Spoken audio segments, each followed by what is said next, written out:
found out long ago. Oh, it's a long way down the holiday road. Oh, holiday road, holiday road.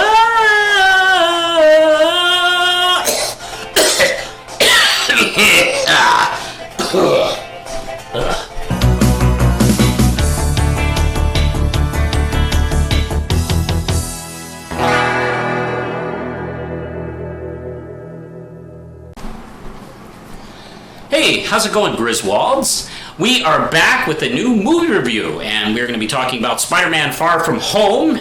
It's been a couple of weeks, so this video will have some spoilers in it. If you have not had a chance to see it, it's cool, I understand. Don't watch the video, go watch the movie, then watch this video if you like. This video, by the way, is brought to you by the Red Knight Relaunch Kickstarter. The comic book I've been producing for a while is now under its own banner at Manos Publishing.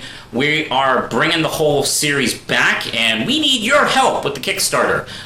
Go to the link below to back the series, as well as maybe share it. You can see about all the cool rewards you can get. Now, let's talk about another superhero, Spider-Man. And let's see, this film is directed by John Watts. It's, of course, starring Tom Holland as Spider-Man, Peter Parker, Samuel L. Jackson.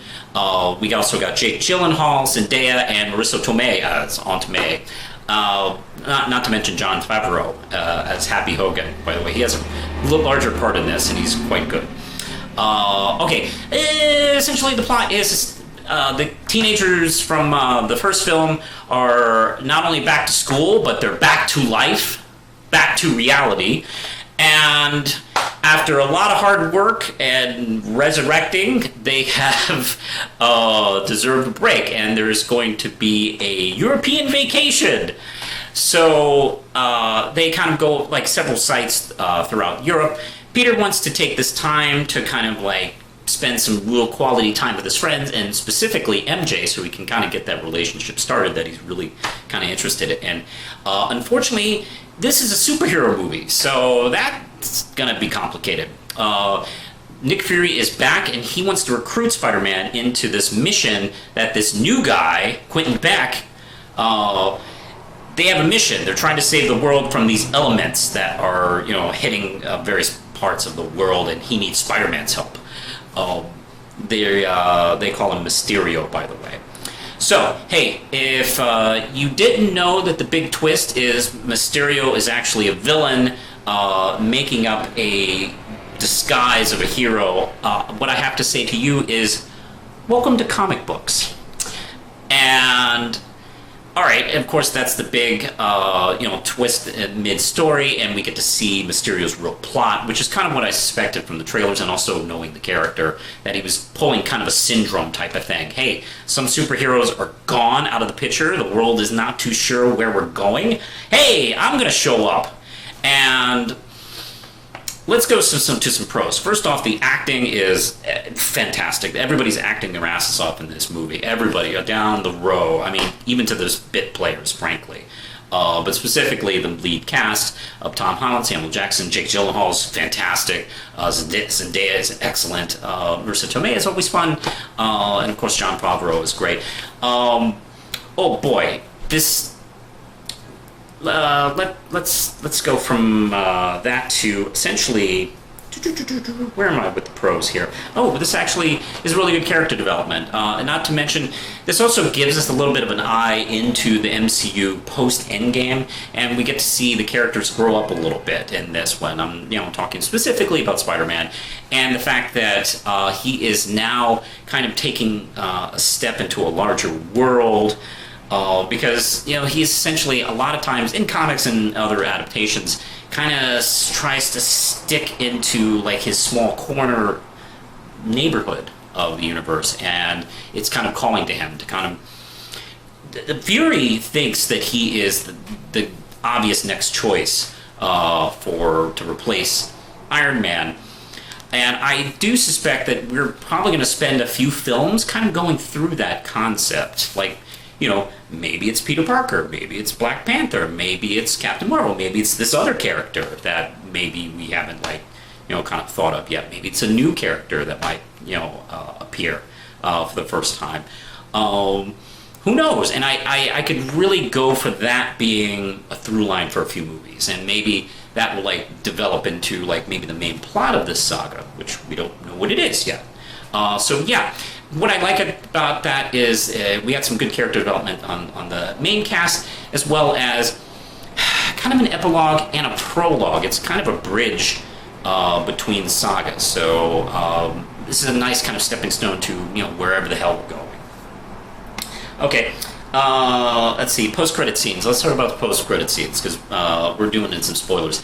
Of course, we get to see the thing I was hoping we would see is J.K. Simmons back as J. Jonah Jameson, and they wisely change him up a bit, because let's face it, he's not going to have the Hitler mustache. And also, being bald with a full mustache, I think is a nice way to distinguish, like, okay, this is J.K. Simmons, but it's a slightly altered version. This is the MCU version of Jameson, which is a great idea. And look, I don't care what he does in the next couple of movies. I'm just so happy he's in this universe, because there was no reason he couldn't keep playing the role. Don't give me any like continuity and confusing fans and stuff like that. No one cares about that stuff. He is an excellent Jameson. It's really hard to figure out who would be filling those shoes. So hey, if he's here, if he can do it, let's do it. And of course, we see that the Fury that's been in this movie the whole time was actually Talos from the Skrulls and the Captain Marvel movie, which is really cool, because there are some points in the film where Fury, he's mostly him, but there's some weird moments, and he is totally fooled by Mysterio's act. Talos is not Fury as far as like, understanding con artists here on Earth, and as connected to the spy organizations of the world that he would be. And I love how Talos as Nick Fury kind of covers that up, where he says like, look, I've been gone for 5 years. I'm kind of a little lost. And that does give everybody in the movie, and also us as the audience, the kind of like way to kind of forgive these mistakes that the character makes. Holy crap, that's really cool. And also, Colby Summers is in it, and she isn't really Maria Hill. She's also his wife too. So they have a nice bond through this film, and particularly in the action sequences. So that does really explain. I know Fury and Hill also are pretty tight, but there's a better kind of bond that, now that you know who is who, kind of makes a bit more sense. Jake Gyllenhaal, holy crap. He kind of plays two vibes in this film. He does play the heroic Beck at first, and he does it so well, almost to the point where I'm watching this movie, I know he's a con artist, but there are moments where it's like, oh man, it's a really sweet moment. He's a really thoughtful kind of like character here. Boy, is the character is acting his ass off for these for his enemies. And then of course that subtle twist in his eyes and his mannerisms when he gets up at the bar and starts giving a speech to his crew, which by the way I think was like a really genius way of taking Beck from the comics and kind of like fleshing it out for like a modern audience, and particularly in this context where, yeah, a technical guy probably wouldn't be doing everything by themselves. They would have a crew, and boy, that's sewn up really well, because like, he is the guy who created the virtual reality thing that was used in Civil War. Now I want to go back and watch that scene in Civil War and see if there's a guy in the background standing, kind of looks like him. I know it's probably not him. That would be amazing foresight. But see if there's anybody in the background. And then, of course, we got the guy who's the scientist that is in the first movie that gets yelled at by Jeff Bridges, with the famous line, like Tony Stark was in the cave with the bag of scraps. That guy is his go-to guy. God, that's really cool. And it's a really nice way to kind of tie all this stuff up. One of the things I like about this film series is that it really does reward you for watching, which as a fan I really appreciate. Oh, okay. Now let's see, and of course, let's. Good lord, these action sequences. It's a little bit. The action sequences are actually stronger than they are in the Homecoming film. All over the place. I'm sad that they cut the opening restaurant fight from the trailers. I guess they didn't have time for it. It would have been nice if it would have been in there. But the sequences, especially the sequences in London, just fantastic.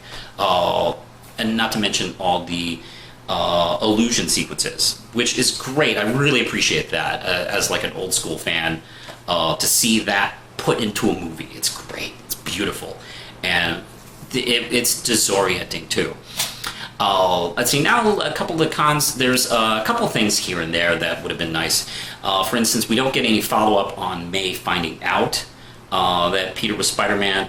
Essentially, and that's, I don't know if you can really blame that on the filmmakers of the Spider-Man films. It's like they have to keep up with these other movies, so we can't, it makes it more difficult for them to go back and have that scene and have that moment. We picked up, we picked up 5 years later, so that's a little harder to do. There's a lot of stuff that's happened, so I get it. Maybe a flashback would have been nice. And of course I did mention the fact that we had that really cool looking restaurant fight from the trailer that they have cut. I think I would have appreciated leaving it in because it gives us like a chance to see Spider-Man in action and then appearing at the charity function, all the kind of roles he does.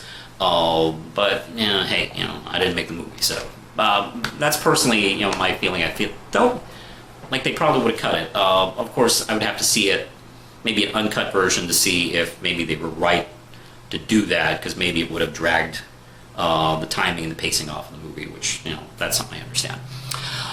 So yeah, all in all, holy crap, I love this movie, and there's another. It ends on a fantastic cliffhanger, which I don't know when we're going to see another Spider-Man or MCU film, so I don't know where we're going to go with that. I will not tell you the cliffhanger in case you haven't seen the film, but boy, oh boy, is it a knockout. I really enjoyed this film. I've been feeling pretty spoiled. The last couple of years, we've had some really excellent Spider-Man movies. So, fantastic. This one, I would go so far and give it 5 out of 5. I enjoyed it quite a bit. What did you think of Spider-Man Far From Home? You can let me know in the comments below, and don't forget to like, subscribe, and hit the notification bell, because YouTube pays attention to that stuff. I don't care, but they care, so if you could do that for me, that would be great. Okay, and don't forget, we are doing the Red Knight Relaunch right now, so you can click on the link below and please support the series. I'm trying to start my own publishing company, and Red Knight is kind of going to be sort of the flagship of that. I think that's it for now, so push the button, Lindsay. They don't play the song on